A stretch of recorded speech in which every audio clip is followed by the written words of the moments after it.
Bonjour à tous, bienvenue sur la chaîne Débrouille et Survie au quotidien. Bon, bah, désolé, il fait un peu sombre, je suis dans le grenier, j'ai une famille, un enfant, donc je peux pas monopoliser la maison pour mes vidéos, donc je me réfugie aujourd'hui dans mon grenier pour pouvoir tourner.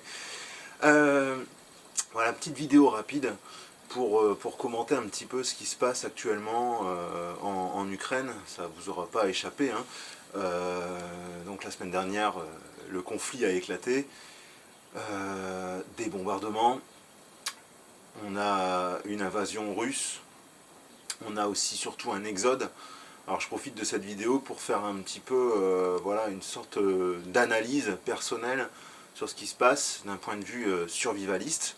Alors la petite disclaimer pour commencer, voilà, on pourrait dire ah il fait une vidéo sur l'Ukraine pour faire du fric et pour faire des vues, etc. Moi c'est pas du tout le cas, moi ma chaîne elle fait 350 abonnés et j'ai moins de 4000 heures de visionnage sur ma chaîne. En principe il faut 4000 heures et 1000 abonnés pour pouvoir commencer à monétiser, donc cette chaîne n'est pas monétisée, n'est pas encore monétisée, et j'ai aucun intérêt là-dessus, sauf celui de m'exprimer. Deuxièmement, voilà, on va parler un petit peu de ce qu'on ne va pas dire dans cette vidéo. Rapidement, donc c'est juste mon avis personnel et c'est pas un avis personnel des survivalistes.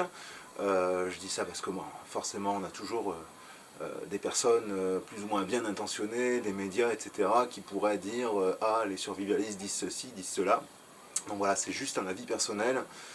De deux, voilà, je dirais pas non plus qui a tort, qui a raison dans le conflit, je ne fais pas de géopolitique, j'ai pas la prétention d'en faire, j'ai pas les qualifications pour en faire. Toujours est-il que je vois toujours des gens qui prennent parti, ah c'est l'Occident qui a raison, Vladimir Poutine est un monstre, de l'autre côté c'est l'Occident qui est diabolisé, Vladimir Poutine a raison. Il n'y a aucun avis nuancé, la géopolitique c'est un petit peu plus compliqué que ça, personne n'est tout blanc ni tout noir dans un conflit, il y a toujours un rapport de force entre États, et bon, nous on est là, pauvres citoyens, on ne peut pas faire grand chose, à part forcément déplorer ce qui se passe en ce moment. Deuxièmement, voilà, on ne va pas non plus parler de pour qui tiennent les survivalistes, parce qu'encore une fois, on ne sait pas qui a tort, qui a raison, on n'est pas là pour en parler, et il sera assez facile, parce que dans la presse, on diabolise souvent le survivalisme, on le qualifie de mouvement d'extrême droite, donc bah, voilà, surprise, il y a des survivalistes d'extrême droite, tout comme il y a des gens d'extrême droite qui mangent des pâtes, et les mangeurs de pâtes ne sont pas forcément du coup d'extrême droite. Non, moi je connais des survivalistes qui sont d'extrême droite, qui sont de gauche, d'extrême gauche, de droite, du centre, écolo, etc. Donc il y a des survivalistes de partout, de toute tendance politique, ça n'a rien à voir avec la politique. Tout au plus, on a voilà, dans le mouvement survivaliste une certaine sympathie pour les théories libertariennes. Certains sont 100% libertariens, d'autres 5%. Pourquoi? Parce qu'on sait que le gouvernement ne peut pas grand-chose en cas d'événement, de bouleversement de la normalité, de catastrophe, etc. Dans son pouvoir régalien, bah, le gouvernement est là, l'État est là, mais il ne peut pas mettre par exemple un policier derrière chaque citoyen pour le protéger, tout comme il ne peut pas, voilà, il peut pas tout anticiper les événements dramatiques. Donc à partir de là, eh bien, le survivaliste se prépare lui-même à affronter ces événements autant que faire se peut et protéger son clan, protéger sa famille. Voilà. Donc pareil, donc, de là à dire, bon, libertarien plutôt contre le gouvernement, donc de ce fait-là, pro-russe, bah, c'est des, voilà, des raccourcis qui n'ont pas lieu d'être, ça n'a pas du tout, rien à voir, quoi. Alors, autre chose que nous ne dirons pas ici, bon, quelles sont les suites pour la France, quels sont les risques pour la France, pour nous Français, ou pour tout pays francophone. Bon, là, on ne va pas parler de ça non plus. Certains se disent, ouh là là, on est à l'aube d'une troisième guerre mondiale. On n'est pas là, on n'a pas de boule de cristal, on n'est pas, on ne fait pas partie des hautes instances, on ne fait pas de géopolitique, donc impossible de savoir.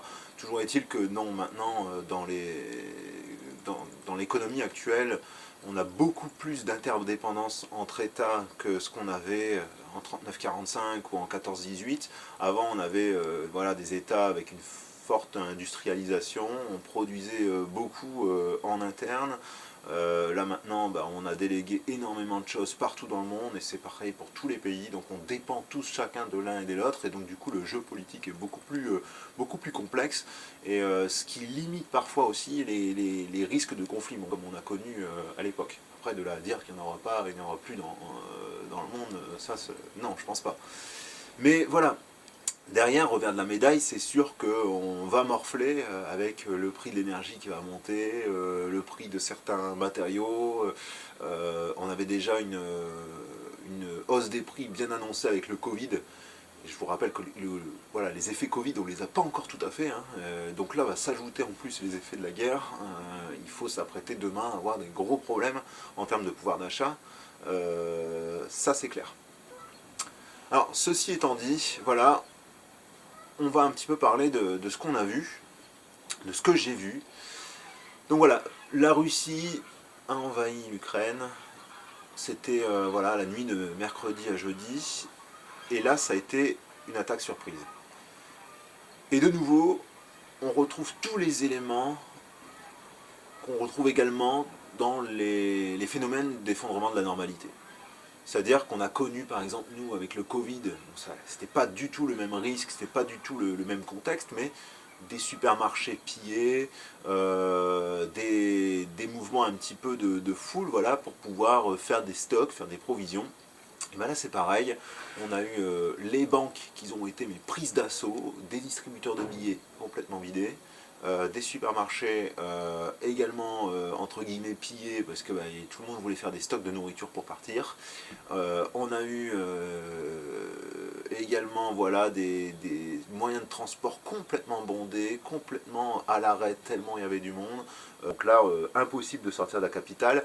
Gros embouteillage au niveau de Kiev pour sortir de Kiev. Donc là, on est purement devant nos yeux en Europe face à un effondrement de la normalité. Grosso modo, hier tout allait bien. Forcément, il y avait une menace de guerre, mais on la prenait, alors peut-être pas à la légère, mais on se disait ça va peut-être pas arriver. On espérait on faisait peut-être une méthode un peu couée, ça va aller bien, tout va aller. Et puis d'un coup, boum, ça arrive. Et puis voilà, donc on a un gros problème. Alors est-ce que ça veut dire que les Ukrainiens n'étaient pas préparés? Peut-être pas, parce que la menace, elle pèse depuis longtemps, et je pense qu'il y avait quand même énormément d'Ukrainiens, énormément d'habitants de Kiev qui étaient prêts à tout ça, mais voilà, il suffit de 2% de la population non préparée pour pouvoir avoir ces effets de bouchons, d'embouteillage, de supermarchés pris d'assaut, de banques vides, etc. Donc c'est justement peut-être le 2%, un pouillème de la population qui fait qu'on est face à ces problèmes-là.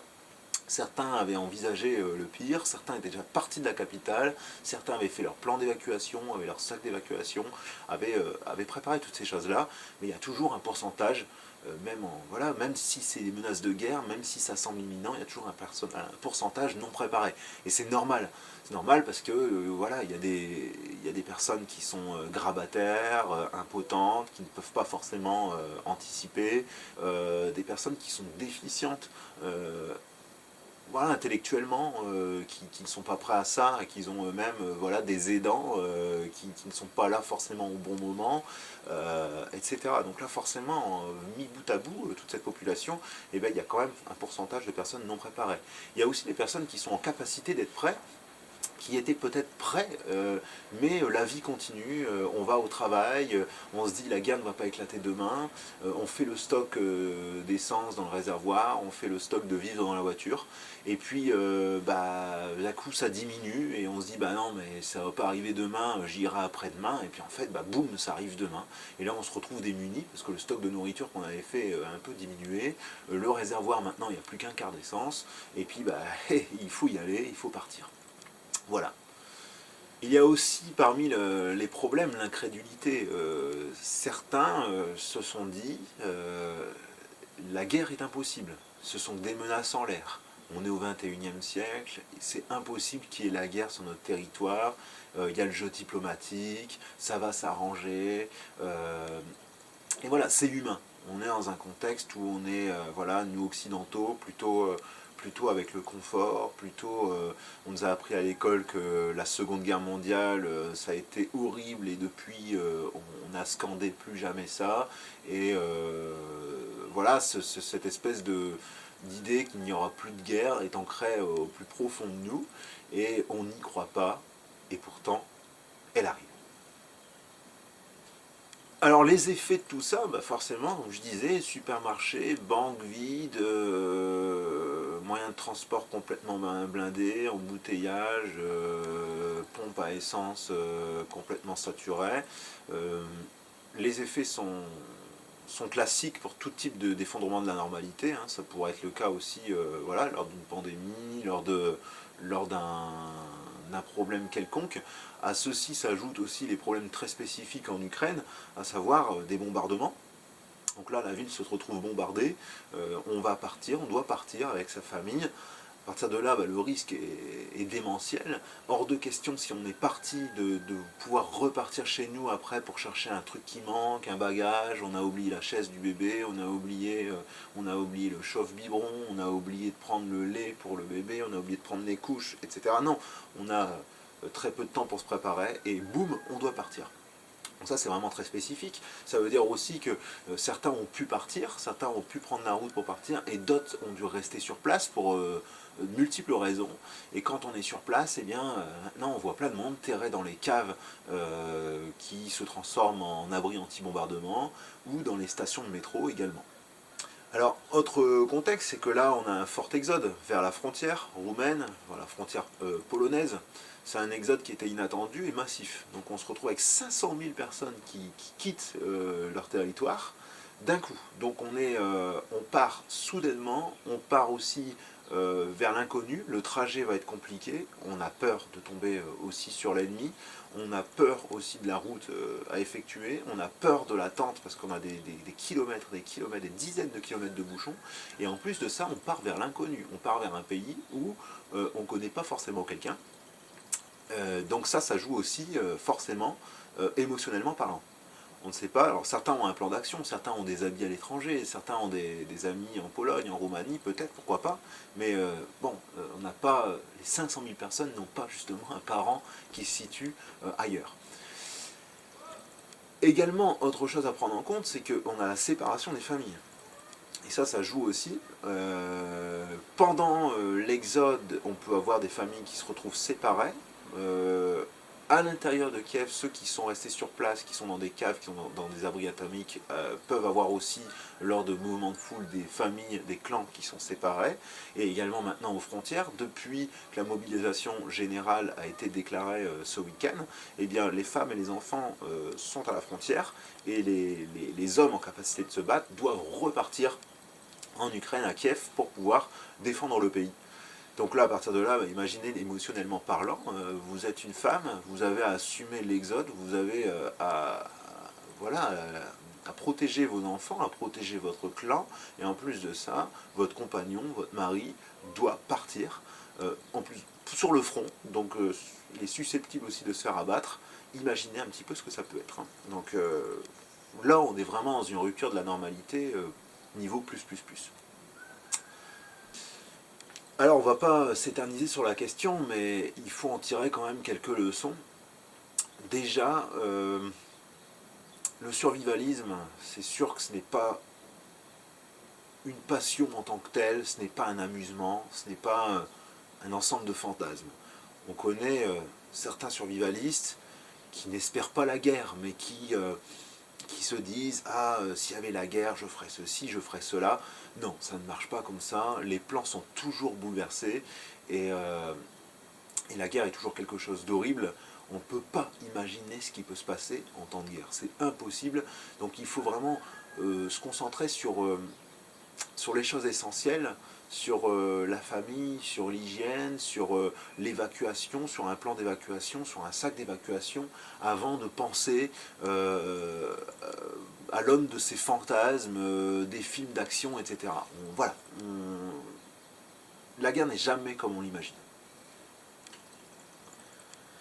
Deuxièmement, autre Autre leçon à en tirer, c'est que l'effondrement de la normalité, ça peut arriver. Même si on a scandé plus jamais ça, même si on a appris à l'école que c'était fini, que le 21e siècle, eh ben, il n'allait pas avoir de guerre, il n'allait plus avoir de guerre, c'est terminé, eh bien ça arrive toujours. Comme la pandémie. La pandémie, les pandémies, c'était dans les livres d'histoire, c'est dans les films d'action, et puis plus dans la réalité. Et si on se préparait à un problème de type pandémie mondiale, bon, c'est un petit peu un pléonasme, mais de pandémie, eh bien, on nous rit au nez en 2019 encore. Et puis d'un coup, c'est arrivé. Parce que ça arrive. Les guerres, ça arrive. Les êtres humains sont tous quand même un peu des prédateurs. Enfin, les êtres humains, surtout les États, sont dans un système de prédation, de domination, de jeu de pouvoir. Et forcément, ça arrive et ça arrivera encore dans l'histoire. Il suffit de regarder un petit peu derrière soi pour se dire que les thèses survivalistes sont justes.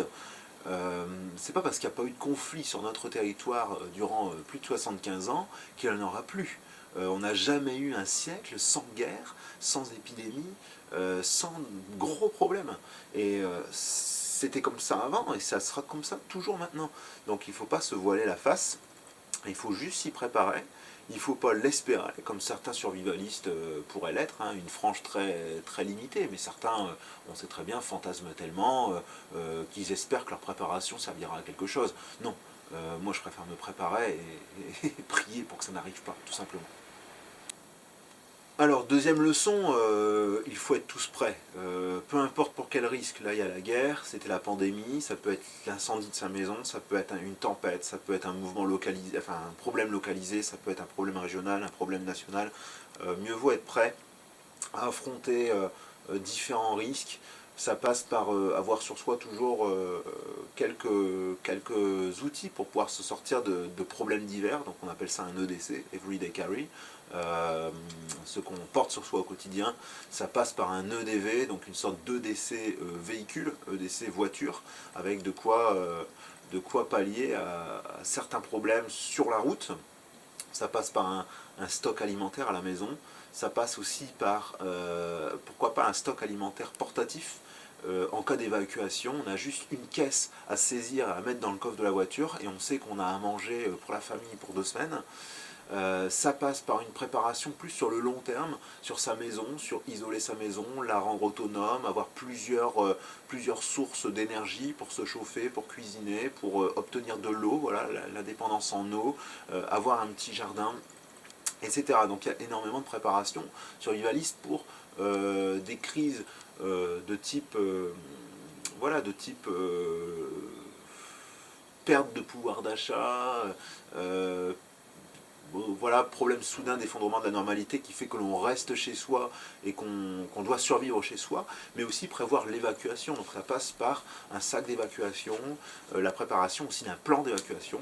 On n'en parle pas assez, mais il ne suffit pas d'avoir un sac bourré de matériel, il faut aussi avoir un plan, savoir où aller, savoir qui fait quoi dans la maison au moment où le risque arrive, savoir voilà, quel trajet effectuer, quel point de chute. Donc c'est toutes des questions à se poser. Pour pouvoir obtenir une sorte d'assurance. Le survivalisme, c'est une sorte d'assurance, quelque part. Alors, autre leçon du survivalisme, la mobilité. La mobilité, c'est un peu la clé. Il faut pouvoir partir vite et être mobile. Donc, on peut avoir un véhicule. Là, dans ce cas-là, on cherche tout dans le véhicule et puis voilà. Sauf qu'on se rend compte que 40 km avant la frontière, il y avait déjà des bouchons incroyables. Certains ont abandonné leur véhicule pour pouvoir rejoindre la frontière à pied. Et bien ça pourrait arriver dans n'importe quelle circonstance, hein, catastrophe atomique, problèmes divers et variés. On pourrait être évacué, et puis c'est bien, on cherche tout dans la voiture. Mais si on doit abandonner le véhicule, que fait-on? Donc la mobilité, ça reste la clé pour l'évacuation à pied, pour l'évacuation à vélo, pour l'évacuation en véhicule au cas où on devrait abandonner son véhicule, mais également si on doit rester sur place dans la ville même. Ceux qui sont à Kiev, ceux qui se réfugient dans les stations de métro, ceux qui sont mobiles mais de manière cachée, eh bien, ont sur eux de quoi tenir le coup. Ils ont un sac d'évacuation plus ou moins bien préparé, mais le principal c'est qu'on puisse courir avec, qu'on puisse se déplacer, qu'on puisse se faufiler dans une foule, qu'on puisse se cacher facilement. Donc exit Par exemple, les énormes sacs d'évacuation, comme on peut voir parfois sur YouTube. Des sacs d'évacuation qui pèsent 25 kg. Mais ça, c'est même pas la peine. On ne peut pas marcher 40 km avec un sac de 25-30 kg ou courir avec dans les rues. Impossible. Donc la mobilité reste la clé. Autre leçon aussi, on n'en parle pas assez, mais c'est la solidarité. Le survivalisme, c'est aussi la solidarité. Alors on a tendance à présenter le survivalisme comme un peu une forme d'égoïsme. On protège soi-même, sa famille, les autres on s'en fout. Souvent je vois plein de sacs d'évacuation qui sont présentés sur YouTube où on prend en compte sa personne même, on prend de quoi tenir une journée, enfin 3 jours en mangeant seul sur ses rations. Je vois plein de gens faire ça. Je vois plein de gens. Mais on est tous en famille. Moi, je suis père de famille, j'ai une femme, j'ai un enfant. On va préparer le sac d'évacuation pour la famille. Il y a d'autres personnes qui n'ont pas de famille, qui n'ont pas d'enfants, on va dire, mais qui vivent encore chez leurs parents. J'en vois plein. Ils préparent leur sac d'évacuation pour eux, tout seuls. Ils disent, dans la famille, on n'est pas survivaliste. Moi qui suis survivaliste, je prépare mon sac d'évacuation pour moi-même. Mais le jour où le risque éclate, pensez vraiment que vous allez partir avec votre sac et vous allez dire merde à papa, maman, aux frères et aux sœurs. Non, il faut prévoir de nourrir tout le monde, il faut prévoir la solidarité. Et puis ça reste pas juste au niveau du clan. Hein. Imaginez un petit peu, vous circulez, vous êtes évacué comme ça se passe en Ukraine, vous évacuez, vous êtes avec 500 000 personnes sur les routes, alors pas 500 000 d'un coup, mais vous êtes dans un gros embouteillage, il y a des gros bouchons, vous sortez du véhicule, vous décidez de partir à pied, donc vous n'êtes pas seul, hein, il y a des centaines de personnes qui sont devant vous et derrière vous, vous partez à pied. Et là, vous avez un peu de stock de nourriture. À que faire là, c'est un dilemme. Vous pouvez adopter le concept de l'homme gris, de vous cacher un petit peu, de cacher vos rations, de vous rationner, etc. Ça marche, mais quelque part, on reste des personnes solidaires. La solidarité est innée, surtout en cas de crise, et on aura tendance à partager.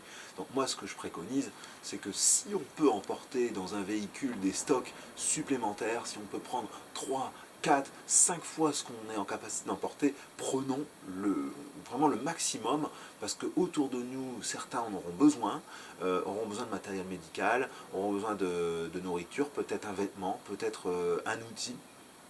Prenons-les pour faire du troc, ou même pour le donner gracieusement. En cas de crise, il faut se serrer les coudes, et je pense que les personnes qu'on aide nous le rendent bien ensuite, quoi. Je ne vais pas m'éterniser sur ce sujet, je dirais encore peut-être autre leçon, la dernière, il y en a sûrement d'autres, hein, mais c'est une vidéo rapide, c'est que on voit l'évacuation, une bonne évacuation, enfin bonne et due forme, si je peux m'exprimer ainsi, on n'est pas dans le fantasme sur ce qui se passe actuellement en Ukraine, on n'est pas du tout dans le fantasme, et on voit des gens partir avec des sacs poubelles pleins de vêtements, de bouffe, des voitures avec de la bouffe dedans, avec de l'eau, avec 3 fois rien en matériel. On prend vraiment juste le nécessaire pour nourrir les enfants avant soi-même, pour nourrir soi-même si on peut, pour nourrir les enfants des autres, pour se couvrir, pour se protéger, peut-être un peu d'argent liquide, peut-être un minimum de matériel, mais on ne voit pas des personnes évacuant dans le fantasme survivalisme. On voit personne en treillis, on voit personne avec la machette à la ceinture, et pourtant on est en cas de guerre. Donc j'ai pas vu par exemple de personnes avec des 22 long rifles sur le dos pour se protéger de ces compatriotes qui pourraient nous dévaliser. J'ai pas vu ça. Un petit peu pour mon analyse, c'est juste une analyse personnelle. Alors dites-moi en commentaire si vous la partagez, si vous êtes pour, si vous êtes contre, si vous avez voilà, un autre point de vue, n'hésitez pas à me l'apporter. Moi je suis pour les commentaires constructifs. N'hésitez pas, voilà, si vous aimez la chaîne, à vous abonner, à liker, etc. Et espérons que ce conflit prenne fin le plus vite possible et que les vies soient épargnées. Voilà, allez, ciao!